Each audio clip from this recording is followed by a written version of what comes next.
यमुनतीरा वनचारी जय रात माधवा कुंज बिहारी जय रात माधवा कुंज बिहारी जय गोपीचन वल्लभा गिरिवरधारी जय गोपीचन वल्लभा गिरिवरधारी यशोदानंदन प्रजन रंजन यशोदानंदन प्रजन रंजन तीरा वनचारी यमुना तीरा वनचारी जय रात माधवा कुंज बिहारी हरे कृष्ण कृष्ण कृष्ण हरे हरे हरे राम राम राम हरे हरे हरे कृष्ण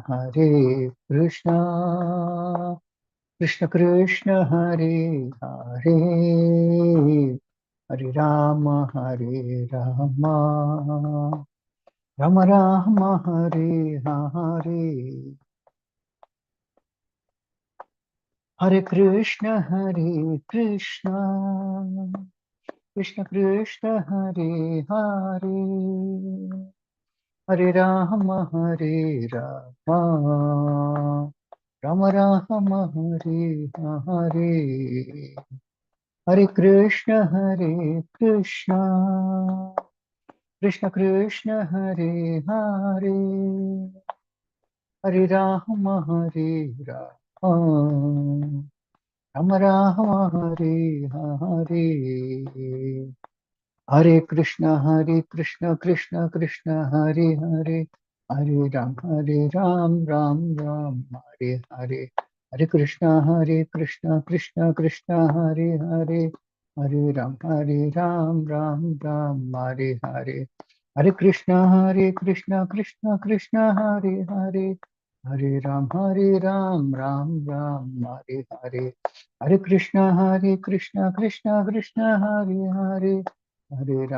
कृष्ण हरे हरे हरे राम राम राम हरे हरे हरे कृष्ण कृष्ण कृष्ण हरे हरे हरे राम राम राम हरे हरे हरे कृष्ण कृष्ण कृष्ण हरे हरे हरे राम राम राम हरे हरे हरे कृष्ण कृष्ण कृष्ण हरे हरे हरे राम राम राम हरे हरे जय प्रभुपदा जय प्रभुपदा जय प्रभुपदा शील प्रभुपदा जय ओम विष्णुपाद परमहंस परमदक्ष अष्टोत्तर सदस्य श्रीमती स्वयं जैसे श्री मुक्ति वेदांत स्वामी शील प्रभुपाद की जय इस्कॉन संस्थापक शील प्रभुपाद की जय जय ओम विष्णुपाद परमहंस परमदक्ष अष्टोत्तर सदस्य श्रीमद ज्वाइन ग्रेस भक्ति सिद्धांत सरस्वती गोस्वामी महाराज प्रभुपाद की जय जय ओम विष्णुपाद गौर किशोर दास बाबा महाराज की जय जय ओम विष्णुपाद सच्चिदानंद शिल भक्ति विनोद ठाकुर की जय जय ओम विष्णुपाद वैष्णव सार्वभौम श्री जगन्नाथ दास बाबा महाराज की जय जय श्री रूप सनातन भट्ट रघुनाथ श्री जीव गोपाल भट्टदास अविनाश गोस्वामी प्रभु की जय ब्रह्माचार्य श्री हरदास ठाकुर की जय प्रेम से कहो श्री कृष्ण चैतन्य प्रभु नित्यानंद श्री अद्वैत दाता शिव साधु गौर भक्तवृंद की जय श्री श्री राधा कृष्ण गोप गोपीनाथ श्याम कुंड राधा कुंड गिरि गोवर्धन की जय श्री श्री गौराम की बेंगलोर ईश्वर भगवान की जय श्री मायापुर धाम की जय श्री वृंदावन धाम की जय कंकमाई की जय मनमाई की जय भक्ति देवी की जय तुलसी देवी की जय अनंत कोटि वैष्णव वंदे की जय श्री हरनाम संकीर्तन की जय ग्रंथराज श्रीमद भागवतम की जय इस्कॉन भक्त गुरुवंद की जय समावेद भक्त की जय गौर प्रेमानंद हरि हरि बोल All glories to the assembled. All glories to the assembled. All glories to the assembled. All glories to Shikuru and Shikaranga. All goes to Srila Prabhupada ki jai. Om Namo Bhagavate Vasudevaya. Om Namo Bhagavate Vasudevaya. Om Namo Bhagavate Vasudevaya. Narayanam Namaskritya Naram Chaiva Narottamam. Devim Saraswati Vyasam Tato Jayamudiraye. Nashtaprayeshu Patreshu Nityam Bhagavata Sevaya. Bhagavati Uttama Sloke Bhaktir Bhakti Naishtihi. Hare Krishna. Welcome to this Friday morning Srimad Bhagavatam class. Today we are discussing from Srimad Bhagavatam, Canto 4, Chapter 14, text number 1, the chapter entitled The Story of King Vena. Maitreya Uvacha Bhrigu Adyaste Munayo Lokanam Kshemadarshinaha Goptarya Sati Vainurnam Pashyantah Pashur Shamyatam Maitreya Uvacha Bhargad Adyaste Munayo Lokanam Kshemadarshinaha Goptarya Asati Vainurnam Pashyantah Pashu Samyatam Maitreya Uvacha Bhrigu Adayaste Muneyo Lokanam Kshemadarshinaha Goptarya Asati Vainurnam Pashyantah Pashu Samyatam. Translation Srila Prabhupada ki jai. The great sage Maitreya continued, O great hero Vidura, the great sages headed by Bhrigu were always thinking of the welfare of the people in general. When they saw that in the absence of King Anga, there was no one to protect the interests of the people, they understood that without a ruler, the people would become independent and non-regulated. In this verse, the significant word is Shema Darshinaha, which refers to those who are looking after the welfare of the people in general. All the great sages headed by Bhrigu were always thinking of how to elevate all the people of the universe to the spiritual platform. Indeed, they advised the kings of every planet to rule the people with that ultimate goal of life in mind. The great sages used to advise the head of the state or the king, and he used to rule the populace in accordance with their instruction. After the disappearance of King Anga, there was no one to follow the instructions of the great sages. Consequently, all the citizens became unruly, so much so that they could be compared to animals. As described in Bhagavad Gita 4.1.3, human society must be divided into 4 orders according to quality and work. In every society, there must be an intelligent class, administrative class, productive class, and worker class. In modern democracy, these scientific divisions are turned topsy-turvy, and by vote, Shudras or workers are chosen for administrative posts. Having no knowledge of the ultimate goal of life, such persons whimsically enact laws without knowledge of life's purpose. The result is that no one is happy. Om Akyantimirandasya Jnananjana Shalakaya Chakshurmilitam Mena Tasmai Shri Gurave Namaha Shri Chaitanya Manobhishtam Stapitam Ena Putale Swayam Rupakata Mahyam Tadati Swapadantikam Vandeham Sri Guru Shri Vidapatakamelam Shri Gurun Vaishnavamsha Shri Rupam Shakarjatam Sagana Raghunatamitam Tam Sajivam Satvaitam Savadutam Harijana Sahitam Krishna Chaitanya Devam Shri Radha Krishna Padam Sagana Lalita Shri Vishakanvitamscha He Krishna Karunasnto Deenapanto Jagapate Gopisha Gopika Kapta Radha Kanta Namaste Tapta Kanchana Gaurangi Radhe Vindavneshwari Vishapanuste Devi Namami Hari Priya Pancha Kalpatarupyascha Kripasindhubhya Evacha Patitanam Pavnebhyo Vaishnavebhyo Namo Namaha Jai Shri Krishna Chaitanya Prabhu Nityananda Shri Advait Gadadhara Shivasari Gauri Bhaktavinda Hare Krishna Krishna Krishna Hare Hare Hare Rama Rama Rama Hare Hare Moham Karvati Vachalam Pangam Nandri Dikrivet Kripadam Ham Bandi Shivaram Devataram Paramanandam Shri Chaitanya Vishwaram Shri Krishna Krishna.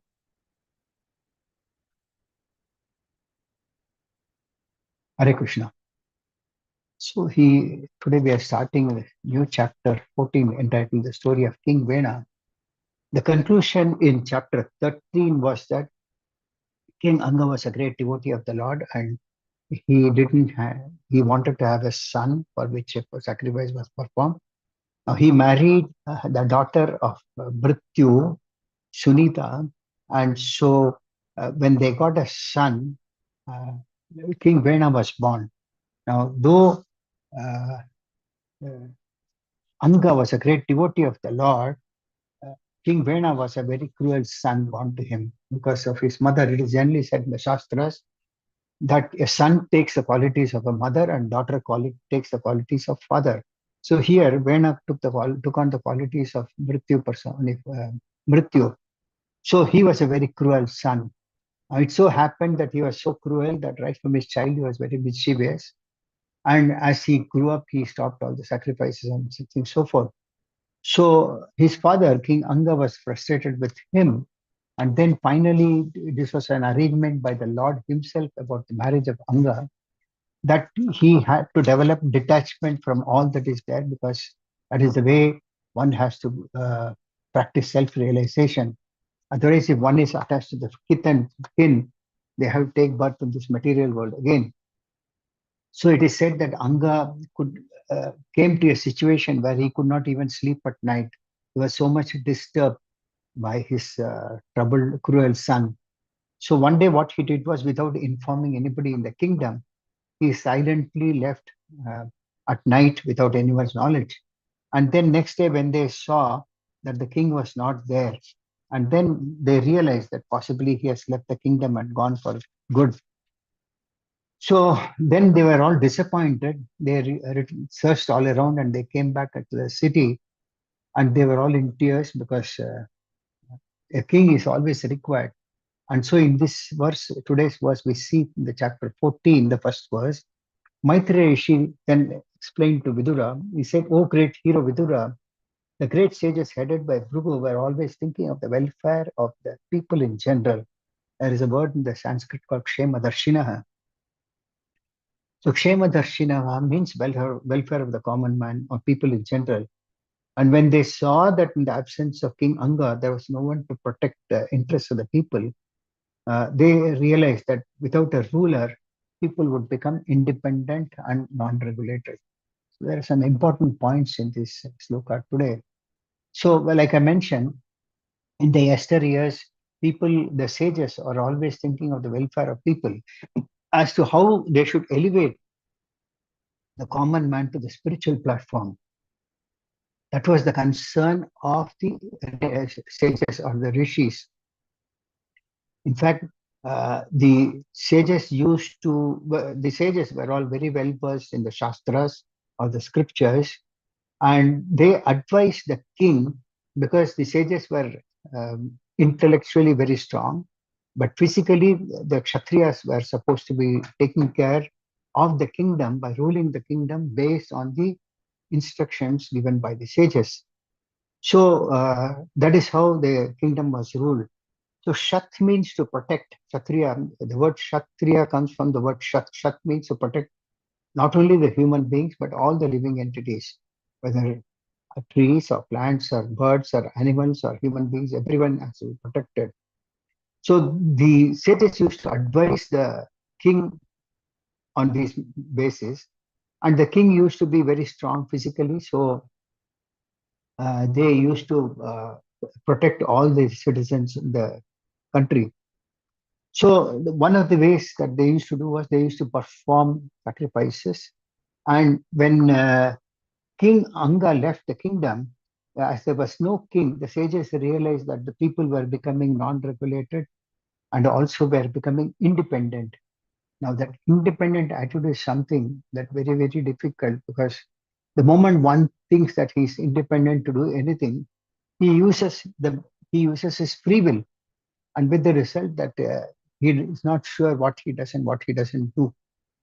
So at this time, when King Anga left and Vena was there, the people of the society, they were deeply independent and they were non-regulated. When such a chaos happens, then the society is disturbed and people are not happy.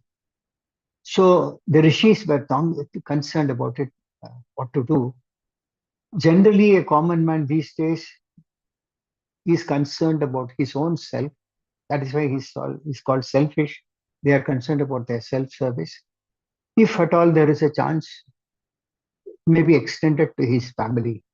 So myself, I and mine, my for me and my family.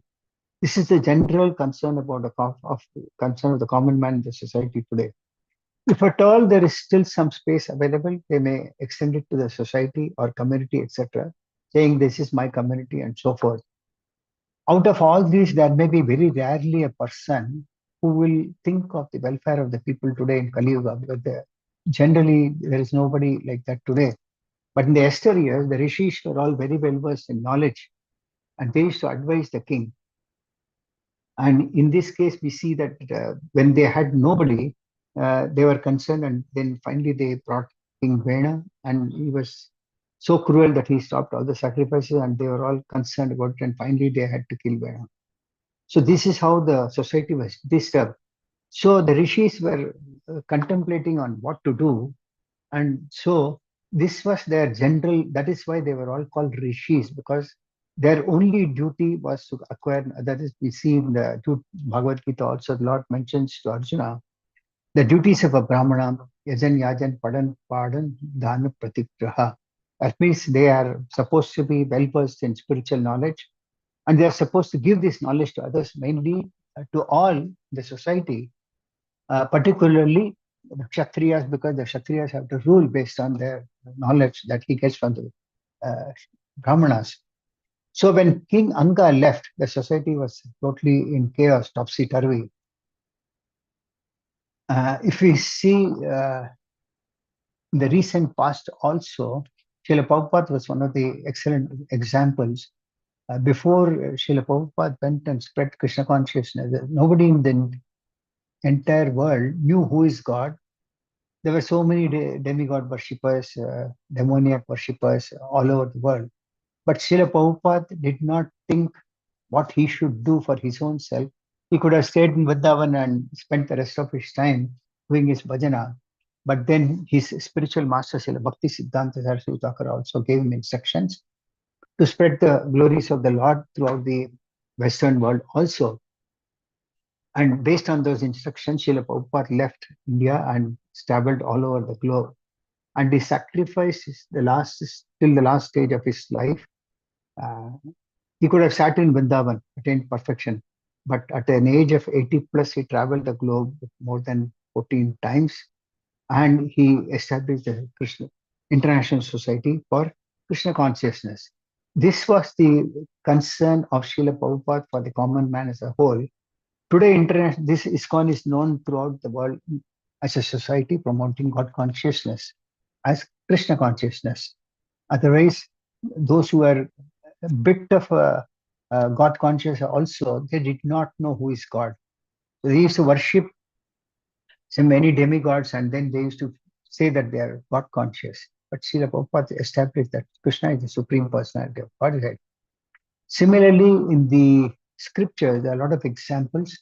One such example is that during the churning of the Mantara mountain, a lot of things came out of the churning. The demigods came, nectar came. Apart from all these, even the poison came out of the churning of the Mantara mountain. So what happened was that when Lord Shiva saw that a lot of poison has come out, which spilled all over the universe, he thought that if mankind or anybody takes this, there'll be a total destruction. So Shiva, he was a great mystic also, being an expansion of the Supreme Lord Krishna. He had powers as may not be entirely as Lord Krishna, but he was sufficiently empowered. So he could gather by his mystic power, he could gather the entire poison from all over the universe and concentrate it on his palm, on the palm of his hand. He could do that, and then he took permission from his wife Bhavani, and then drank that poison. This was Lord Shiva's compassion for the common man, because Shiva is a great devotee of the Lord. That's why it is said, Lord Shiva is Vaishnavanam Yatha Shambho. So he is also a saint in one respect, though he's one of the greatest of the demigods. He is also a saintly person, because devotees are also rishis. So the Lord is always concerned of the welfare of all the living beings. And being a parcel of the Supreme Lord Shiva also has got this compassion. And genuinely, devotees also have this type of a compassion for the living beings as a whole. So, since the Lord has got this quality of compassion in him, the living beings also have this compassion, but then it is being misdirected. So that is why today nobody knows what is a real welfare activity. Someone, even today's situation, someone might say having a good road in the uh, is a basic necessity. Someone might say that parks and gardens are necessary. Children may have their different demands. Elderly might have their different demands. So it is misdirected, and common man does know what is not know what is the real welfare activity. So the point is that whatever material necessities are there, they are temporary, which is what generally people understand as the requirements of a society. That is the reason if you see when the politicians stand for vote, they promise so many things like good facilities, free grains, and so many things they make promise. Because a common man has selected them, and the common man is nothing but a Shudra. Uh, and we see in Srimad Bhagavatam itself that when qualities of Kali Yuga started degrading, the Kshatriyas fell from their position. The Brahmanas fell from their position. So today there is no knowledge of how to rule the kingdom, which is normally to be based on the Shastras which is given. So the Brahmanas used to give this knowledge to the Kshatriyas. And because the Brahmanas are bereft of knowledge, they also fell down. And since they used to advise the Kshatriyas don't have any source of knowledge and they don't know their duty. So the Brahmanas, Kshatriyas, when they fell down, automatically the Vaishyas, the Sudras, everybody fell down. So the most important concern of uh, mankind should be that how the common man can be delivered from the cycle of birth and death, which can come only when the mass of the people are elevated to the spiritual platform. Living human being without spiritual values is nothing but an animal. So this was the concern Lord Shiva had uh, as to what would happen to the living beings. So he drank that poison.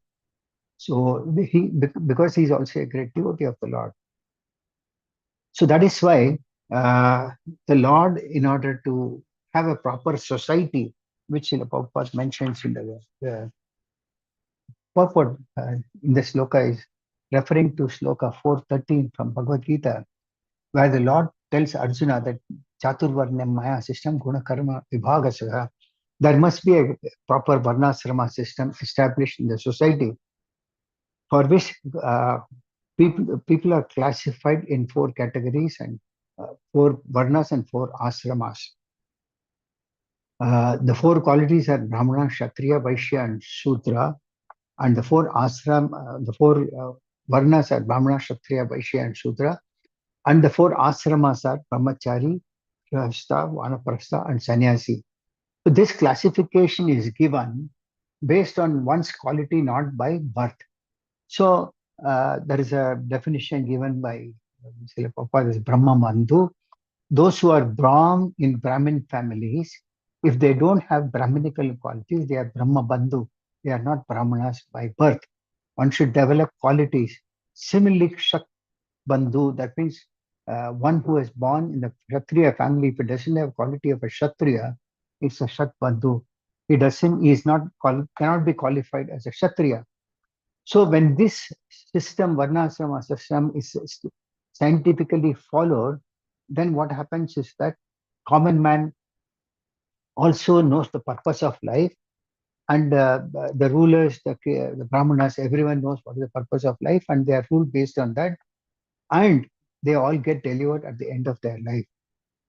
So, in the absence of King Anga, there was no one to protect the interests of the people.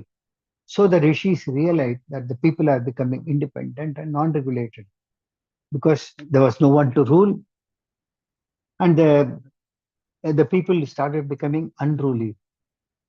So Srila Prabhupada mentions as to how in the modern society, the scientific division of the Varnashrama system does not exist at all.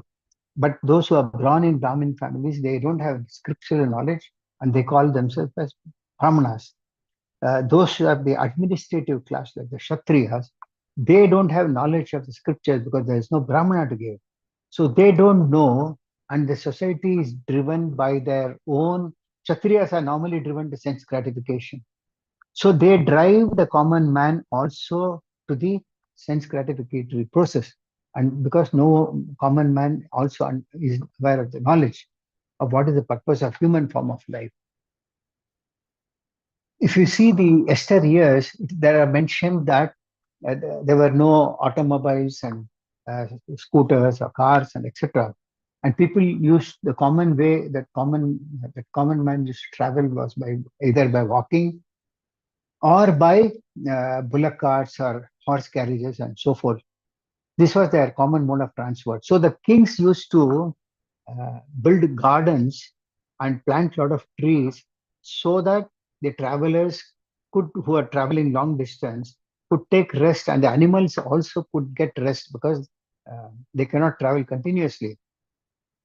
And nearby these places, there used to be called Annakshetra, where food and water used to be given to them freely, those who are traveling. But now we see that the food and water is being sold, which was never in the case of yesteryear. They were all given free during that Varnashrama system. So now also the same gardens are built, but they are not meant to give as a shelter for those who are traveling. Rather, these gardens are meant for recreation, whether people at the elderly age gather together to discuss Brahmya Katha, or children come to play with so many equipments that are installed in the garden. And food and water is sold, which was not the practice. But Srila Prabhupada, our founder Acharya, established this Food for Life service, which is based on the Vedic principle. And at one point of his time, he said some 7 kilometers or 10 kilometers around the temple, no one should go hungry.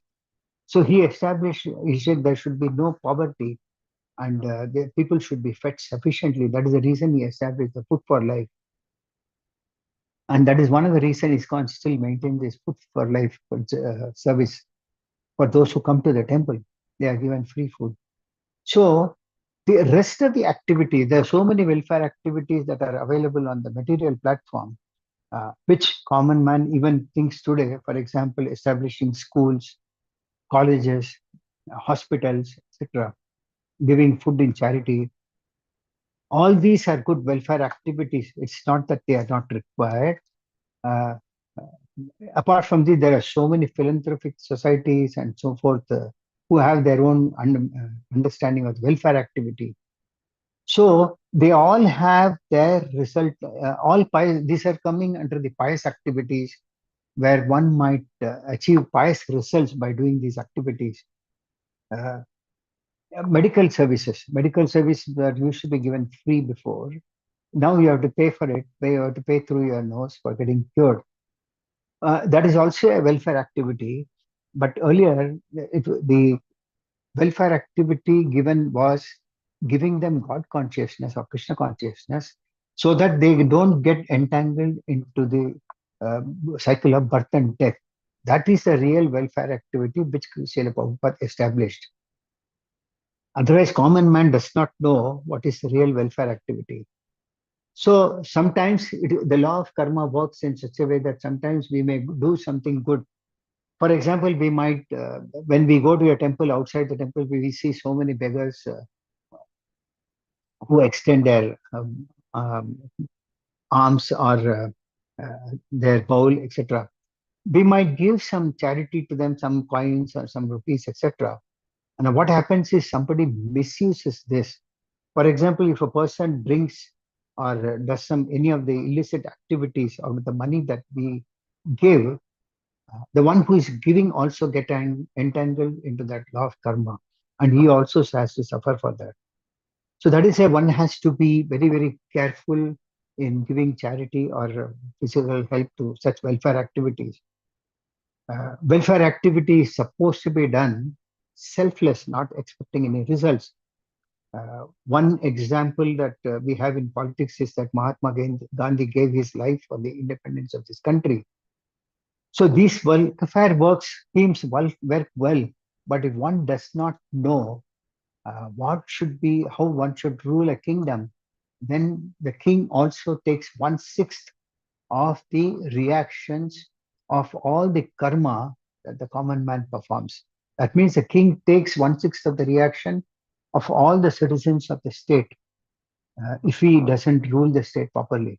That is why it is said that people have to be given the knowledge of how to live without breaking the regulative principles, etc. So when they abide by these principles and become God conscious, then the king has done his duty, and the king benefits from this result because when they go back to Godhead, the king also goes back to Godhead. But if the citizens suffer in the material world, the king also suffers for that. Now, if you imagine if a king has to suffer taking the reactions of all the citizens in the kingdom, how much of suffering he has to go through. In fact, Srila Prabhupada in one of his lectures quoted that one of the rulers, he took birth as a dog in some country. I'm not aware of sure of where it is and so, but this Srila Prabhupada gave this quote in one of his classes.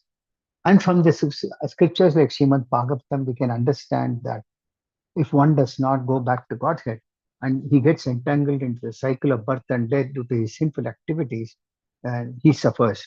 And as per today's class also, we see that king also suffers. So the sages became very, very concerned about this. So they used to assemble for the benefit of all and discuss possibilities and discuss the conditions of the state. Now, one example is given that the sages of Naimisharanya, they gathered in Naimisharanya because they also contemplated as to what is good for the welfare of the citizens as such. And that is how Srila Vyasadeva was there and he compiled the Srimad Bhagavatam. And similarly, we see that throughout Bhagavatam, the first canto of Srimad Bhagavatam itself, there is an instance where when Parikshit Maharaj was bitten by a snake bite and he was supposed to leave the body in 7 days' time. All the rishis from all over the globe, they came and assembled and they all gathered together, and Sukadeva Goswami became instrumental in reciting Srimad Bhagavatam to Parikshit Maharaj, whereby Parikshit Maharaj left his body after hearing Bhagavatam for 7 days and 7 nights. And all the great sages from all over the world were present. So even though they were all well versed in scriptural knowledge, they all assembled to hear Srimad Bhagavatam from Sukadeva Goswami. The point is that the sages are always concerned about the welfare of the common man.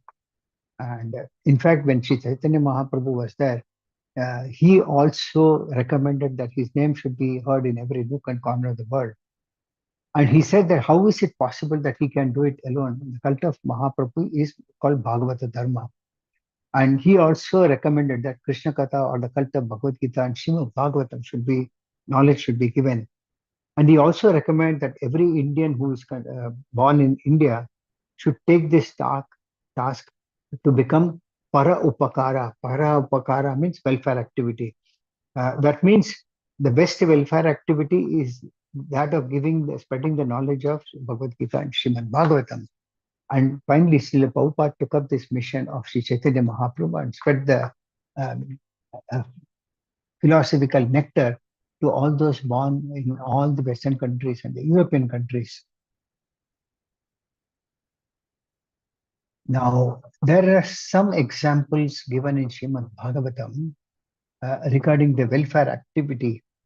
And if that welfare activity is not rightly understood and properly implemented, then the society becomes topsy-turvy. I'll give these quotes. In the 4th canto of Srimad Bhagavatam, there's a mention about Prithu Maharaj. We discussed about Prithu Maharaj was an empowered incarnation of the Lord. And when he was enthroned as a king, there was no grain available. But then he chased Mother Earth, and Mother Earth said that the unruly people are hoarding these grains for their own self-satisfaction. So Prithu Maharaj then stopped all these practices, and he milked the earth in the form of cow, and then there was plenty of abundance of grains that were available. So in the purport, Srila Prabhupada mentions that uh, Prithu Maharaj was also very humble, meek, and gentle. And whenever he performed any philanthropic work or welfare activity for the general public, he would labor exactly as if he were tending his own personal necessities. We very rarely find the leaders of today working with the common man. So Prabhupada mentioned that in other words, the philanthropic activities were not for the sake of show, but were performed out of personal feeling and commitment. That is the spirit which the leaders should have. Generally, we find that before they come to sit in their respective seats, they make a lot of promises. These days, they promise free grains, free food. Some may say interest-free loan for building a house and so forth. Of course, without food, clothing, and shelter, even if you approach someone for spiritual practices, they will not be interested. The basic necessities are to be provided. At the same time, if the real knowledge is not given, then people get entangled into the cycle of birth and death. So Prithu Maharaj had that personal feeling for the citizens, and he was committed to it. Another quote in fourth canto of Srimad Bhagavatam. Unfortunately, society has no information of the soul's transmigration. And because the living entity does not hope to enter the spiritual kingdom of eternal life, bliss, and knowledge, he wants to stick to his present body, even though it may be useless. Consequently, the greatest welfare activity in this material world is the furthering of Krishna conscious movement. So the only way the common man can be saved today is by spreading this Krishna conscious movement. Then in the fifth canto of Srimad Bhagavatam, where during Lord Rishabhadeva's rule, Rishabhadeva was also an empowered incarnation of the Lord. So in the second chapter, first sloka, they mentioned the purport. In contrast to the principles of the kings of old, the modern state is concerned only with propaganda for levying taxes and is no longer responsible for the spiritual welfare of the citizens. That means Srimad Bhagavatam very clearly states that the king could extract taxes only if they are in a position to give protection to all the living beings, not just human beings, protection to all the living beings, irrespective of what species of life they are. And if that is not provided and they extract taxes, then the king has to suffer a lot for that. So further, Srila Prabhupada mentioned the state is now called callous to religious principle. That means nowadays the kingdom or state is negligent of these religious principles. Whereas Srimad Bhagavatam predicts that in the Kali Yuga, the government will be entrusted with Dashu Dharma, which means the occupational duty of rogues and thieves. That means in the absence of proper dharma, what happens is that a lot of rogues and thieves uh, start ruling and taking over the administration, which we see today also. So modern heads of state are rogues and thieves who plunder the citizens instead of giving them protection. Rogues and thieves plunder without regard for law, but in this stage of Kali, as stated in Srimad Bhagavatam, the lawmakers themselves plunder the citizens. If we see today common man, they are under the rule of common politicians, excepting a few, most of them are involved in bribery and corruption. And so in a way, they are plundering the common man straight away in the form of taxes, directly in the form of taxes, and indirectly in the form of corruption. In the seventh canto, there is a quote where Prahlad Maharaj says, to preach Krishna consciousness is the best welfare activity. Indeed, it is described by Sri Chaitanya Mahaprabhu as Paramupakara, means work for the true benefit of others. The activities of Paramupakara have been specially entrusted to those who have taken birth in India as human beings. Why? Because as Indians, we have to set a right example to the whole human society. And that purport is mentioned, the whole world is suffering for want of Krishna consciousness. Therefore, Sri Chaitanya Mahaprabhu all advised all human beings born in India to make their lives perfectly by Krishna conscious, and then to preach the gospel of Krishna consciousness all over the world, so that others may become happy by executing the principles of Krishna consciousness. We cannot propagate Krishna consciousness unless and until we ourselves become Krishna conscious. That's why Srila Prabhupada emphasized that before preaching, one should be established firmly in the principles of Krishna consciousness. Once you are firmly established, then you can go and preach Krishna conscious to others. Then in 8th canto of Srimad Bhagavatam, Srila Prabhupada mentions that those who have accepted the task of spreading the Hare Krishna Maha Mantra in full Krishna consciousness should take this opportunity to deliver people very easily from the clutches of material existence. Our duty, therefore, is to follow the instructions of Sri Chaitanya Mahaprabhu and preach Krishna conscious movement all over the world very sincerely. And this is the best welfare activity for the peace and prosperity of human society. So we see from this purport for today also that the best welfare activity is giving the Krishna consciousness. So as a movement, we have so many services in the devotional service like book distribution. Book distribution is a welfare activity because when somebody picks up a book, he understands what is Krishna consciousness, what is the aim of life. Similarly, we perform Sankirtan, which are called welfare activities. Distribution of prasadam is called a welfare activity. These are all welfare activities, real welfare activities by trying to elevate the common man to the spiritual platform. Then there's a quote in 10th canto of Srimad Bhagavatam, distribution of Srimad Bhagavatam all over the world is a great welfare activity for theologians, philosophers, transcendentalists, and yogis also, as well as for people in general. That means for all the leaders of philosophical societies or philosophers or transcendentalists or theologians or yogis, distribution of Srimad Bhagavatam is the best welfare activity.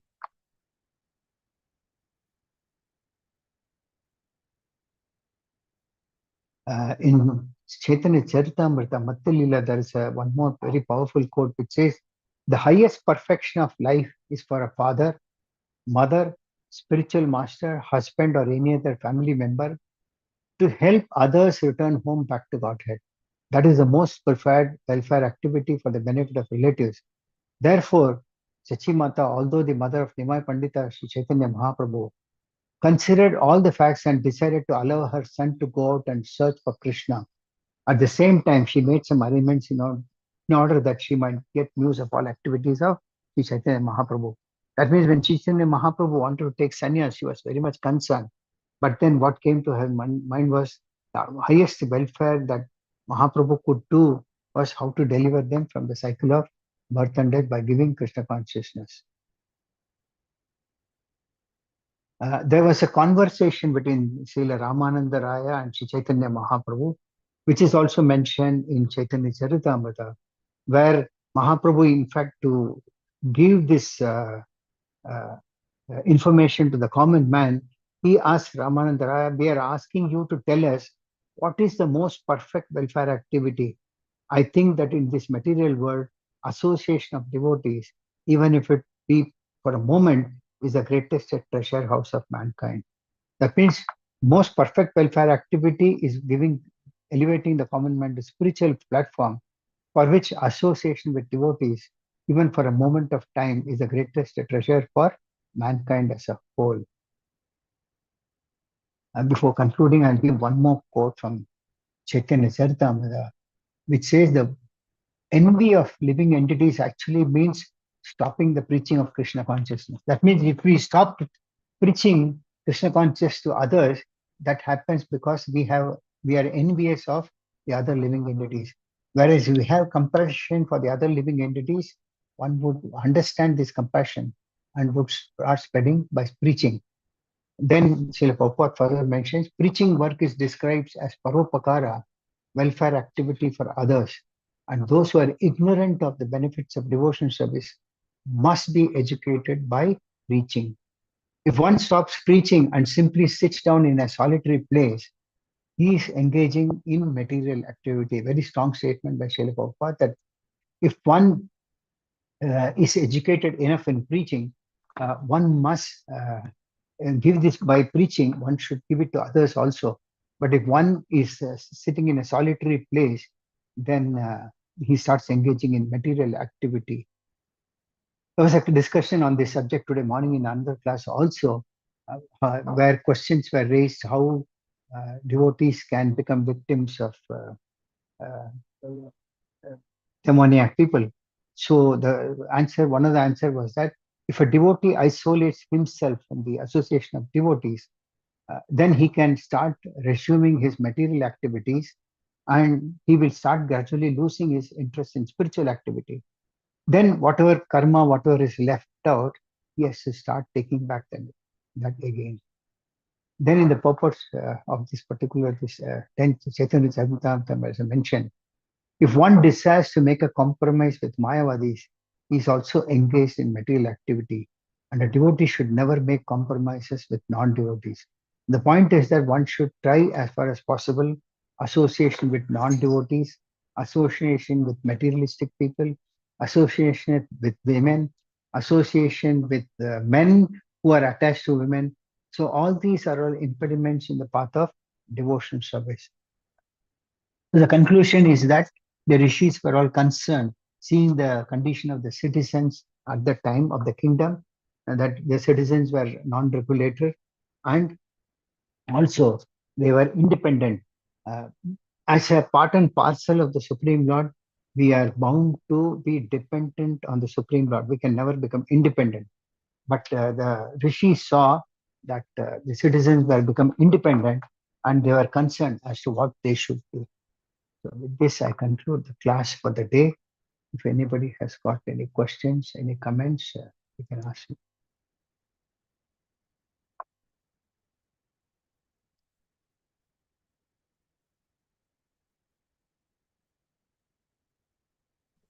Hare Krishna, Prabhu. Dandavat Pranam, Prabhu. Hare Krishna, Prabhu. Dandavat Pranam, Prabhu. Tell me, Prabhu. Thanks for the wonderful class, Prabhu. Thank you, Prabhu. Prabhuji, there are a couple of questions. Like one was like normally we get the karmic reactions if we help someone, some Lakshmi or something like that, and if they Yes. misuse it, they get. So if sometimes a position comes, Prabhu, somebody is hospitalized, and when we help them, what will be the result for that, Prabhuji? Like how can we make the Krishna consciousness, or else what will be the result for that, Prabhu? If you are able to help and bring them to Krishna consciousness, there is nothing better than that. But if you help them out, and if they are not becoming Krishna conscious, you may get some pious result in your next life. But if they become Krishna conscious, you get the real benefit of that welfare activity. On the other hand, giving in kind, and if they misuse it, you have to suffer for that. You have to take a part of their karma. For example, if you give cash to a beggar and if he smokes, he is going to suffer the sinful reactions for that. But you also have to suffer. So yes, welfare Prabhu, activities like treating a patient in the hospital, nothing wrong. If you are able to convert to Krishna consciousness, that's the best. If you are not able to do that, at least see that he give him some help by which he start understanding the goal of life. He should not misuse.